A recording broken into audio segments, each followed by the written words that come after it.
Solo han pasado 30 años desde el nacimiento de la Orden en Jerusalén.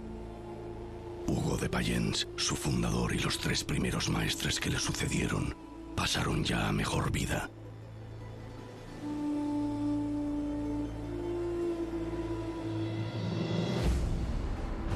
Pero nada parece poder detener el avance del Temple. Sus arcas desbordan riquezas, sus cofres se llenan de reliquias y secretos, y sus fortalezas se multiplican por toda la cristiandad. Ya no hay frontera donde no onde el estandarte blanco y negro del Temple.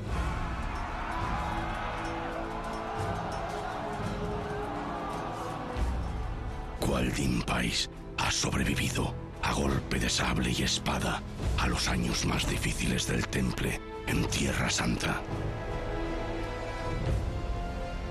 Ha aprendido el arte de la guerra de los mejores caballeros que haya dado la cristiandad, y pronto los mejores tendrán que aprenderlo de él.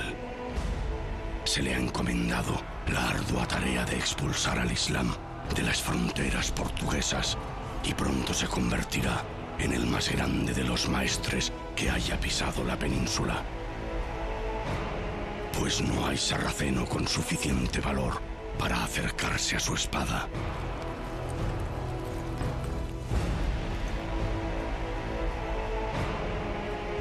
Una media luna guía los corazones de los caballeros musulmanes. Una cruz protege el pecho de los cristianos. Y ayer, un sabio árabe se atrevió a decir: los habitantes de la tierra se dividen en 2, los que tienen cerebro pero no religión, y los que tienen religión pero no cerebro.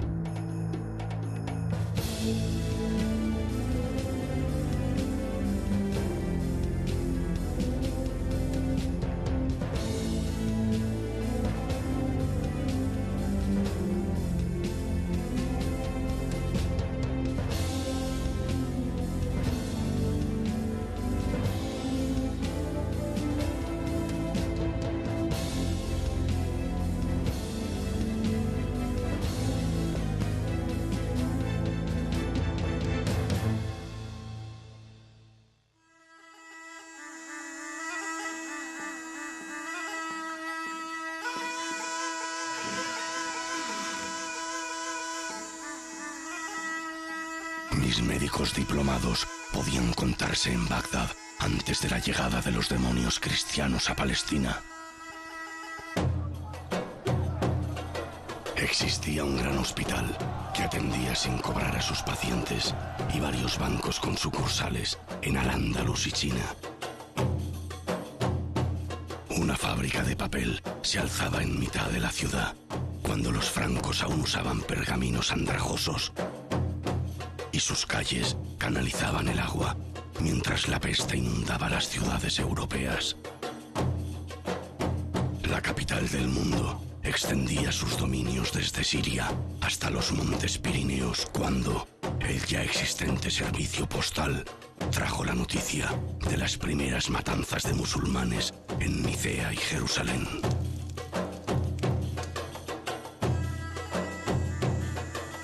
Hoy he visto a los cruzados matar a un hombre junto a la mezquita de Al-Aqsa, asarlo en un espetón y comérselo gritando a voz en cuello que todo musulmán correrá a la misma suerte. Pero los príncipes no quieren despertar. El miedo y la envidia envenenan los corazones de califas holgazanes que se esconden a la sombra de sus harenes. Y las noticias llegan tarde, las traen refugiados que con sus relatos lloran y hacen llorar.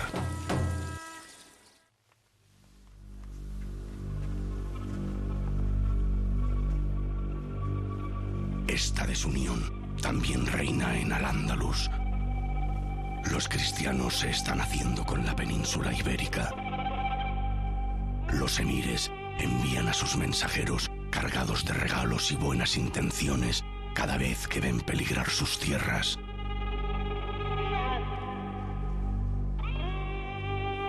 Besa el brazo que no puedas romper y ruega a Dios porque lo rompa Él. Todos conocen ese refrán. Pero ese cristiano no escucha refranes, no se le iluminan los ojos ante vuestros regalos y no sabe de buenas intenciones. Se cortaría el brazo antes que tenderos la mano.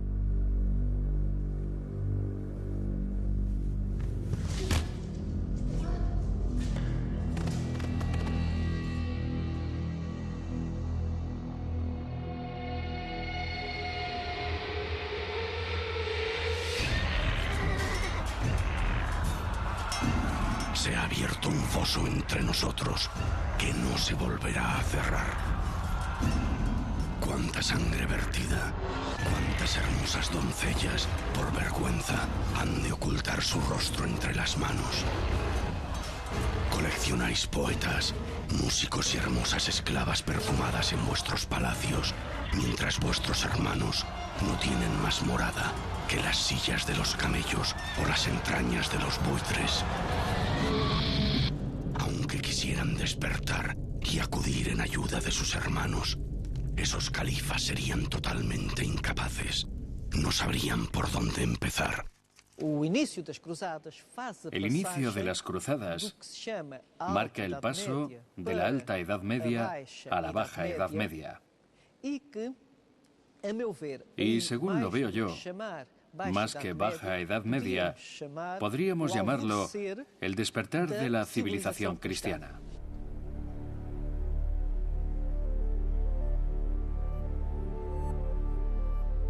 Año de 1154 de la era de Jesucristo. Otro gran maestre del Temple ha muerto en Tierra Santa, y otro le sucederá.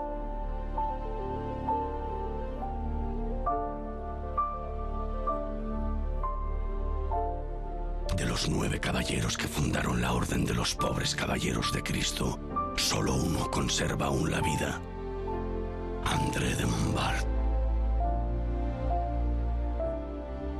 Tú combatiste junto a Hugo de Payens. Eres el único que aún puede presumir de haberlo hecho. Pero de eso hace ya casi 50 años.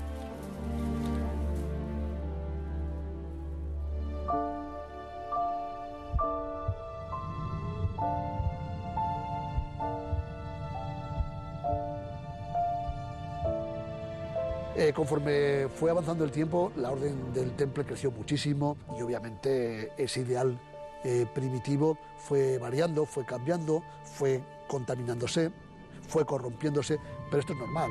Todas las religiones, todas las ideologías, todos los colectivos surgen con una idea fundacional que tiene mucho de pureza, que tiene mucho de originalidad.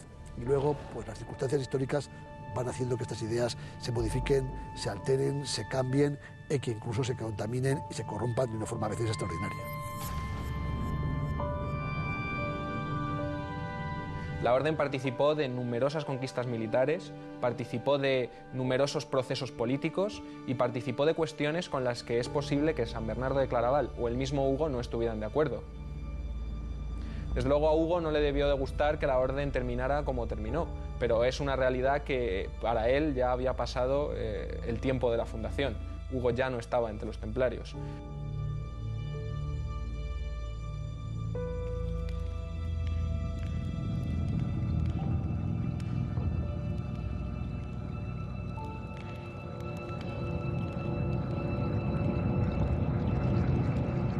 No, Hugo ya no está entre vosotros.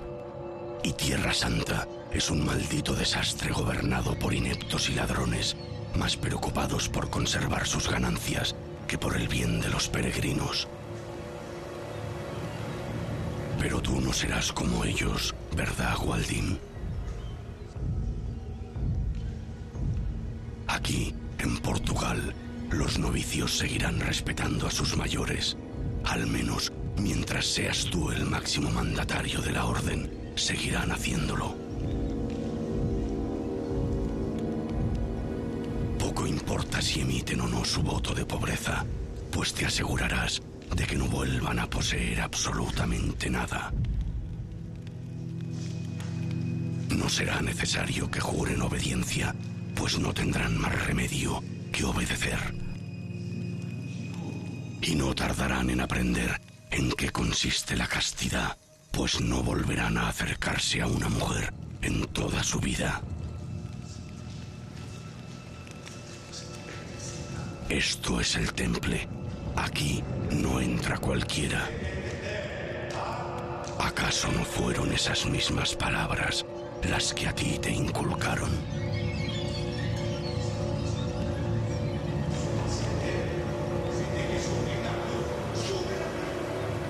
No se les dará un bofetón para que no lo olviden.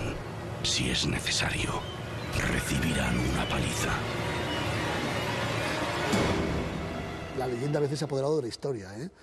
El mito, la fábula, la leyenda, la especulación, el esoterismo han tenido un papel fundamental. La Orden del Temple, a pesar de ser una organización que surge en el seno de la Iglesia Católica, tiene en ciertos aspectos de su vivencia y de su práctica vestigios de cristianismo de otros orígenes, no exclusivamente católicos. Por ejemplo, prácticas de aquello que se llamaba oración mental, lo que hoy llamaríamos yoga. Obligarás a esos pobres desgraciados a escupir sobre la cruz de Cristo nuestro Señor, a orinar sobre ella, a maldecirla. He visto la lápida bajo la cual descansa tu cuerpo. El día que mueras, harás que esculpan sobre ella tu nombre. Lucifer. Dime, Gwaldin, ¿cuándo perdiste la cabeza? Lucifer, si fuésemos a un diccionario latín-portugués, quiere decir la estrella de la mañana. Y si quisiéramos hacer un estudio etimológico, Lucifer significa aquel que porta la luz, lo que indica que él debió recibir esa luz que viene de Oriente. Porque no es normal que, en la Edad Media, se escriba en una placa la palabra Lucifer, porque podría ser asociada al demonio. La palabra Lucifer tenía mucho impacto en la Edad Media. Hoy en día cualquier persona puede ir al convento de Cristo y contemplar esa placa en la que Gwaldin se irguió a sí mismo como Lucifer. Se decía que los templarios escupían sobre la cruz o se orinaba sobre ellas para repudiar la figura de Cristo. Esto, en términos generales, fue siempre rechazado por todos los caballeros templarios. E incluso entre algunos de ellos, que parece ser que pudieron aceptar esta acusación, no queda del todo claro desde qué punto lo hacían. Habría gente que escupiría, basándose en el voto de obediencia, procurando no dar al crucifijo, o habría gente que, en virtud a ser cristiano y un servidor de Dios, se negaría a hacerlo. Otra hipótesis es que efectivamente, en algunos lugares y por decisión del comandante, se quisiera que los templarios realizaran una práctica como esta, que para la época es abominable. Si se hacía, digamos, esta exigencia de los caballeros templarios, era porque si lo hacían, si escupían, eran expulsados inmediatamente de la orden. Y si todo lo contrario, se negaban a hacerlo, entonces es que habían demostrado su valía y en consecuencia podían ingresar entre los templarios.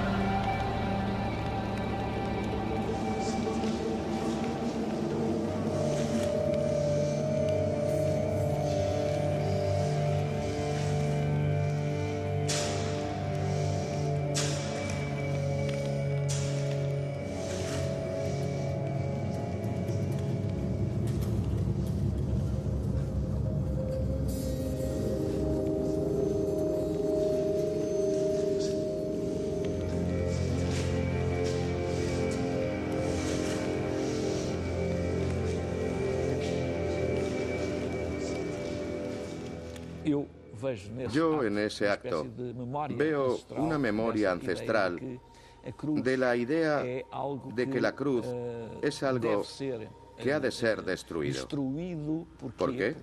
Porque la cruz no es una señal de vida, es una señal de muerte. y como es una señal de muerte, debe ser destruida. Del mismo modo que no encontrarás una representación templaria antigua de un Cristo crucificado. Esto es algo que da que pensar. ¿Cómo es que no hay un Cristo crucificado? Todos los Cristos están vivos o resucitados.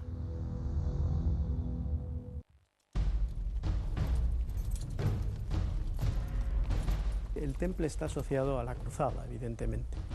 Y todos sabemos que la cruzada es un conjunto de fracasos. Conforme esos fracasos son cada vez más reiterados y cada vez más evidentes al conjunto de la cristiandad, esos fracasos se asocian, lógicamente, a uno de los agentes fundamentales de la cruzada en Tierra Santa, que son los templarios.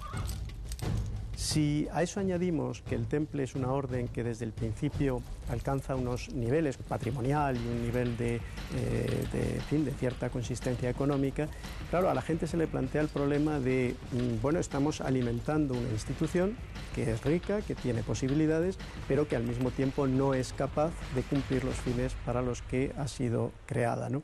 Por tanto, ¿ante qué estamos, no?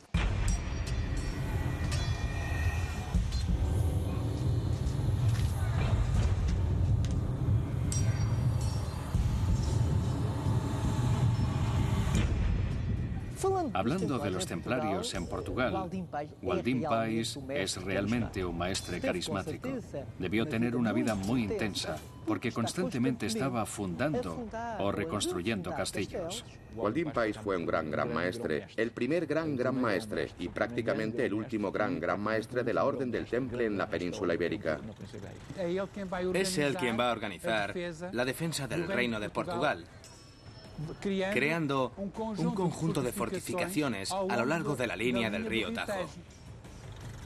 El castillo de Almourol, el castillo de la Cardiga, el de Osese, el del Ródano y, por supuesto, el de Tomar.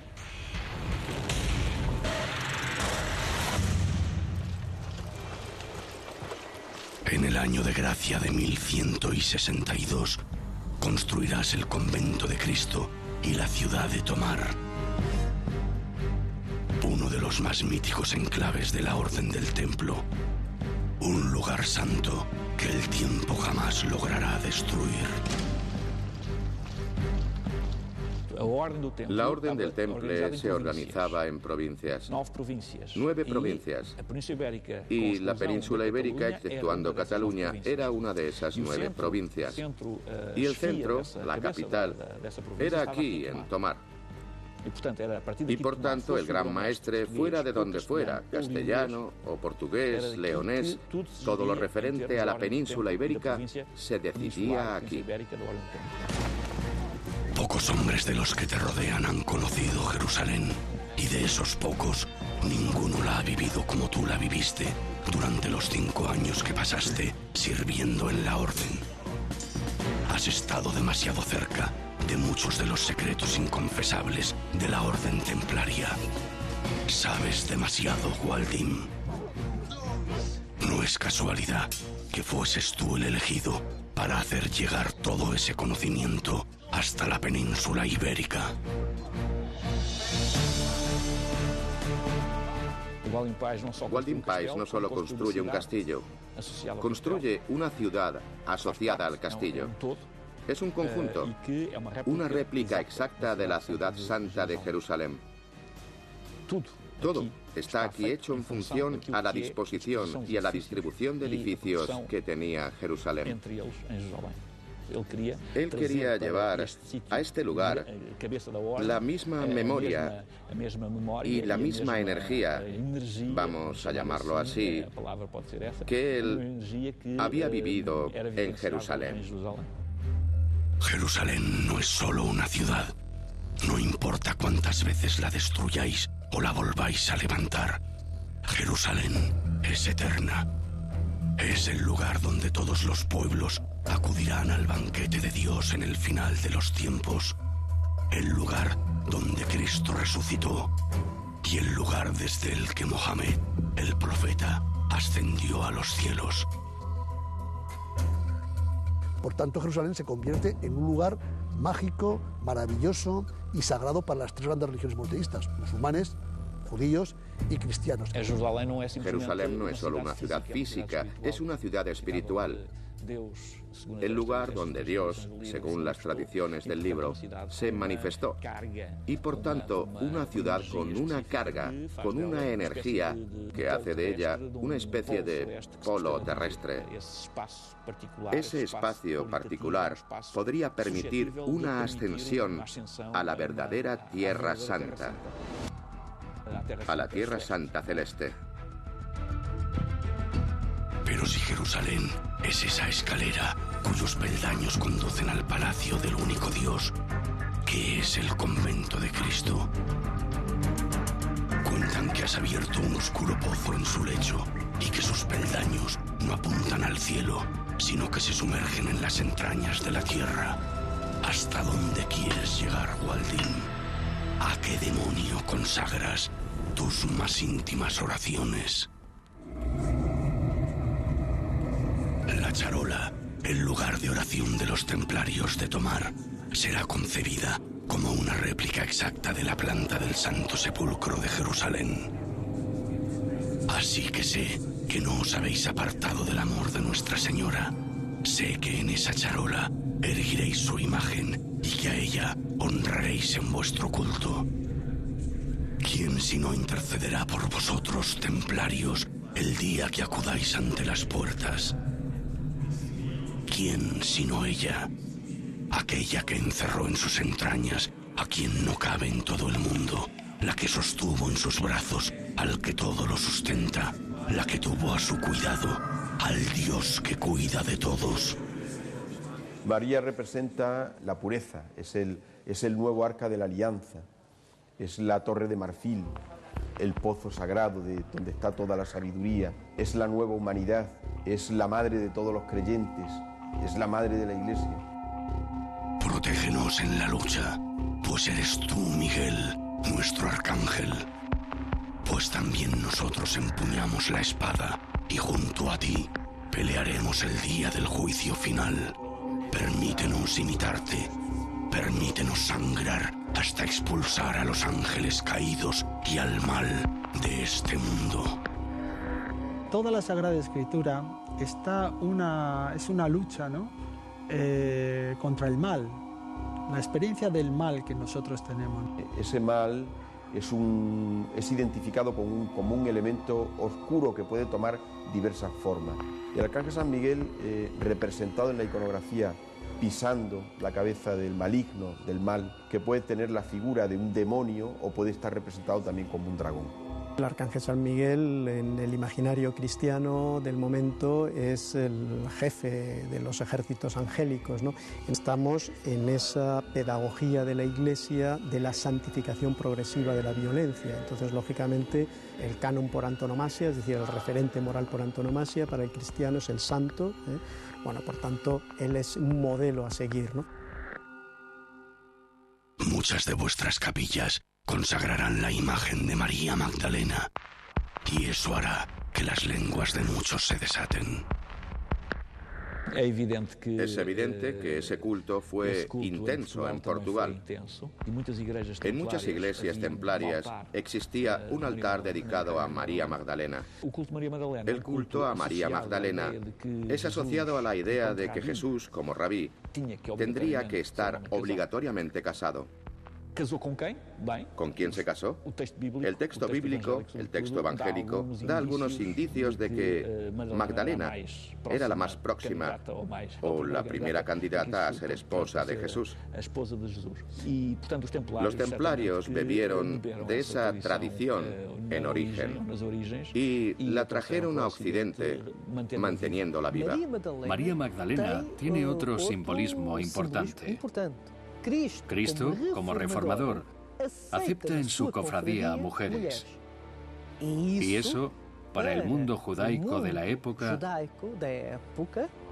y tal vez a día de hoy, es una revolución.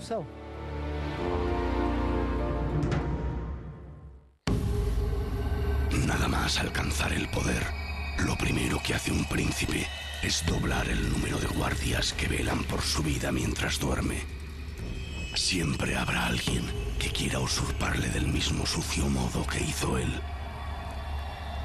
No importa si ese príncipe es cristiano o es musulmán. Ya no se necesita un ejército para eliminar a uno de tus oponentes. Con un buen puñado de monedas de oro, puedes convencer a los asesinos para que lleven ellos mismos el mensaje. Los asesinos, hasarin o consumidores de hachís, fueron una secta que se desarrolló en Oriente Medio en este mismo periodo cronológico, siglo XII. Básicamente estaba formada por un conjunto de tendencias de mayor radicalidad dentro del Islam y que, padrinados por un líder espiritual que se denominaba a sí mismo el rey bajo la montaña, el rey de la montaña, tenía una serie de competencias o intereses políticos que muchas veces se enfrentaban ya fuera con los cristianos o con otros príncipes musulmanes.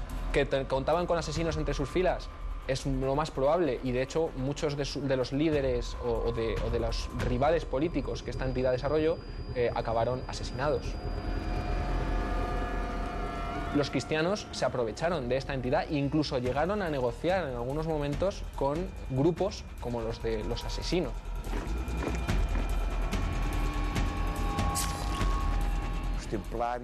Los templarios, cuando no podían, tenían que pagar a la orden de los asesinos, la orden musulmana correspondiente a la orden templaria cristiana, para proteger a los peregrinos cristianos.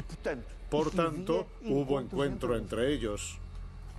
Hay mucha gente que dice que una de las intenciones secretas de los templarios era el que los templarios musulmanes y cristianos dominaran el mundo cristiano y árabe. Existe también un documento en que se nombra un tributo que la caballería de Al-Mut, es decir, los asesinos de la montaña, pagarían un tributo a los templarios. Si les pagaban un tributo es porque mantenían relación. Hassan ibn Sabah, el viejo de la montaña. Envuelves con opio a tus fieles y ellos te agradecen que les muestres la verdad. Les permites yacer con las arpías que encarcelas en tus harenes y ellos se creen abrazados por las vírgenes del Edén. Tú tienes las llaves de la eternidad. Les abres las puertas traseras de tu castillo y ellos creen vislumbrar el paraíso.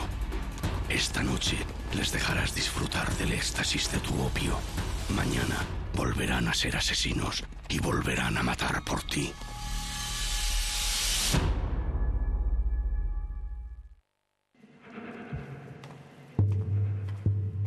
Las ciudades crecerán aún más.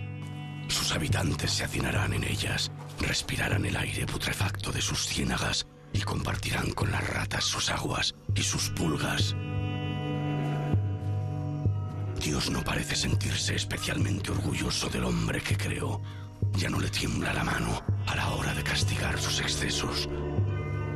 La cruzada de Tierra Santa se cuenta por derrotas y los que no tienen la suerte de expiar su impureza peleando en Palestina tendrán que luchar contra enemigos igual de implacables pero invisibles.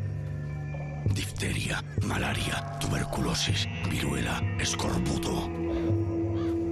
Ahora estamos acostumbrados, casi todos, porque lo vemos en la televisión, porque lo leemos en los periódicos o porque nos toca personalmente o algún familiar, a estar muy identificados o por lo menos a conocer muchas enfermedades y muchos nombres de medicamentos.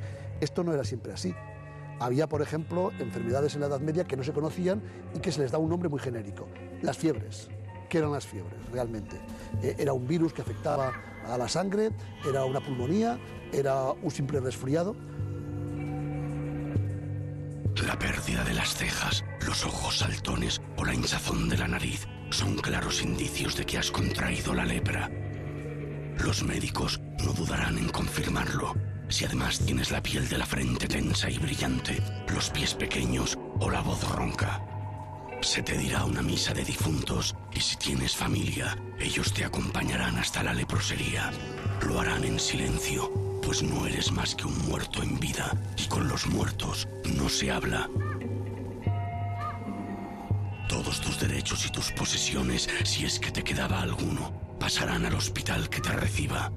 Y así, lleno de rencor por los vivos, serás apartado del camino de los sanos, pues ese rencor es extremadamente contagioso. Se reunirán varios consejos de sabios, de esos que creen saber algo, y tras mucho pensar y deliberar, determinarán que 3 son las causas de este mal. Que los judíos han envenenado el agua y el aire, que existe una conjunción adversa de los astros del cielo y que Dios, una vez más, castiga al hombre por sus desmanes y pecados. La Iglesia está permanentemente interesada en que los hombres y mujeres de ese tiempo tengan miedo a morir en pecado. Y los están amenazando permanentemente. La amenaza con las penas del infierno es absolutamente constante. Lo primero que veía un fiel cuando entraba en la iglesia, en la catedral, era el juicio final. Solo es explicable, evidentemente, viviendo en el caldo de cultivo que había en Europa del siglo XI, del siglo XII. En un caldo de cultivo en el cual existía un miedo colectivo extraordinario al más allá, un miedo colectivo a morir en pecado, un miedo colectivo al diablo, al maligno, a arder eternamente en el fuego del infierno. El primero tocó la trompeta y hubo granizo y fuego. La tercera parte de la tierra fue quemada. El segundo ángel tocó la trompeta y una mole de brasas fue lanzada al mar. La tercera parte del mar se convirtió en sangre. El tercer ángel tocó la trompeta. Cayó del cielo una estrella y aplastó la tercera parte de los ríos, de las fuentes y las aguas.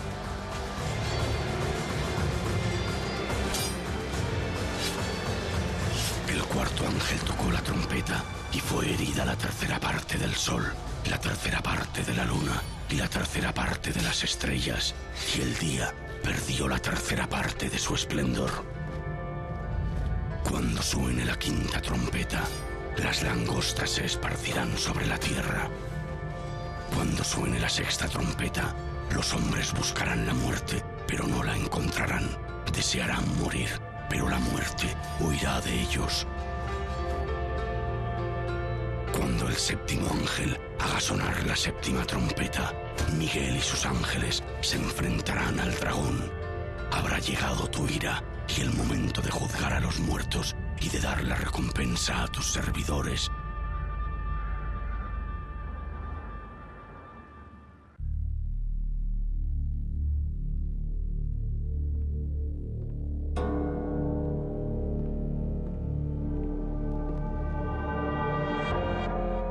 Capítulo 42 de la regla del temple. Prohibimos a todo hermano hacer mención a las locuras que hubiere hecho en el mundo, y a los placeres de la carne con mujeres, y aquel que oyera a cualquiera charlar estas cosas, lo haga callar, para no prestar el oído de su corazón a ese mentiroso. Capítulo 17. No se dará a los hermanos licencia para hablar en público si no es por urgente necesidad. Te expondrás infaliblemente a pecar si mantienes la boca abierta, y es por eso que no permitiremos ni palabras inútiles ni bufonadas.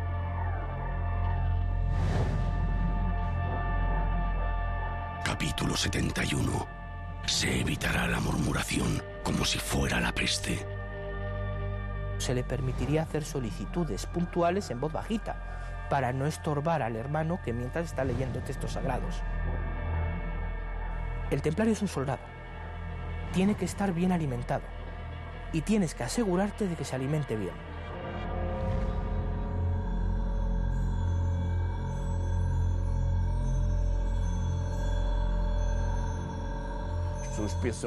Algunos creen que los guerreros solo comían carne y no era así.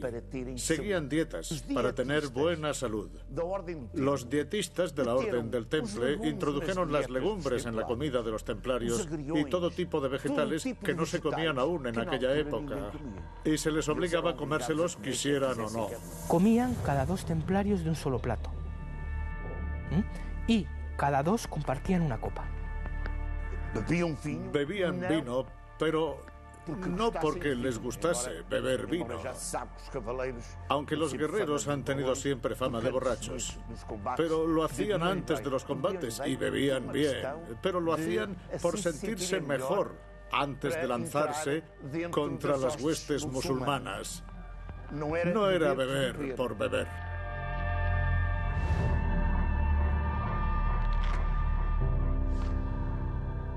Capítulo 70 de la regla del temple.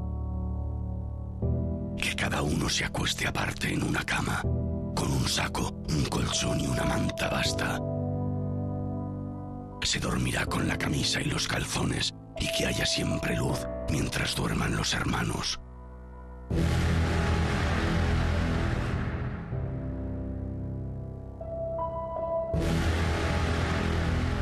Acabada la cena, tomó el cáliz y lo pasó a sus discípulos diciendo: Tomad y bebed todos de él, porque este es el cáliz de mi sangre, sangre de la alianza nueva y eterna, que será derramada por vosotros.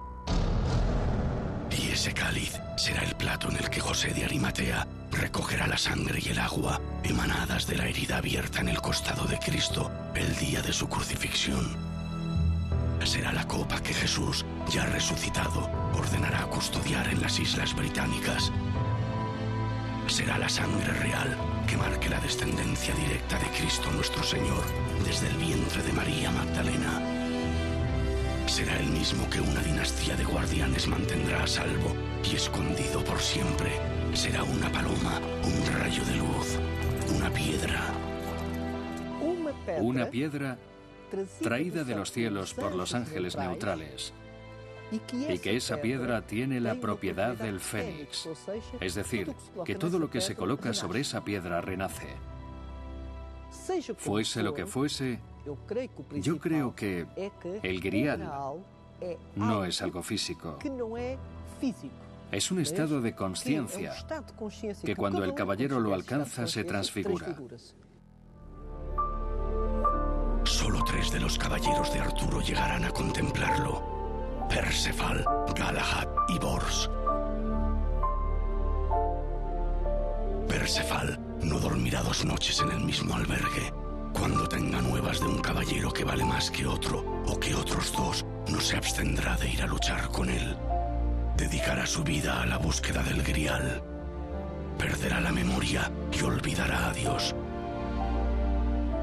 Galahad llegará a rozarlo, pues solo el más puro de los caballeros puede alcanzar el grial.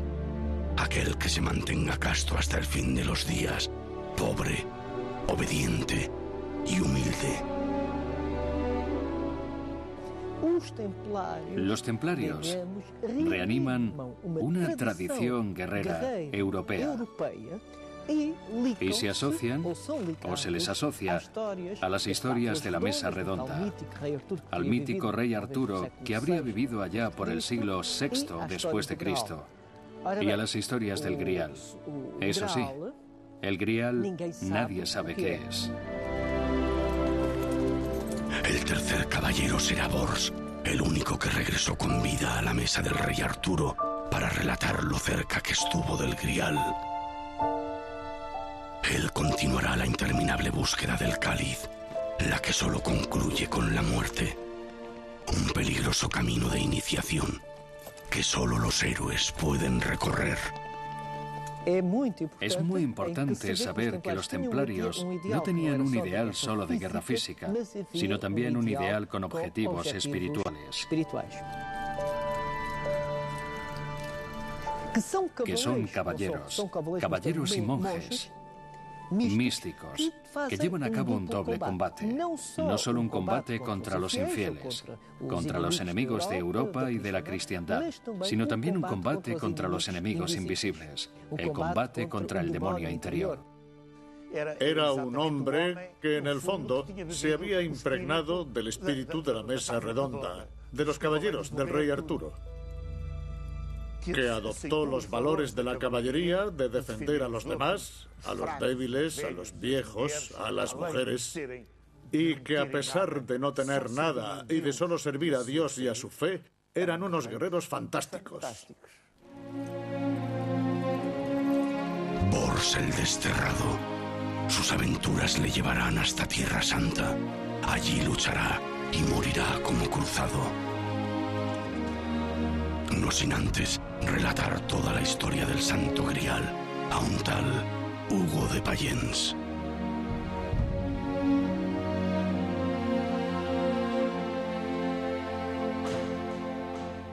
Ser templario implica un salto de fe que hoy en día no se podría dar. Estamos hablando de un nivel de sacrificio que hoy día nadie daría. Un templario consagraba su vida a un propósito que trascendía lo dispuesto en la tierra. Renunciabas a tu vida, a tu propio destino, a tener descendencia, a tener posesiones, y te entregabas por tu propia convicción a un propósito mayor. Jolín, es un paso muy difícil de dar y que hay que tener, si no las ideas muy claras, sí una convicción a toda prueba para decir, pese a todo, vamos con ello.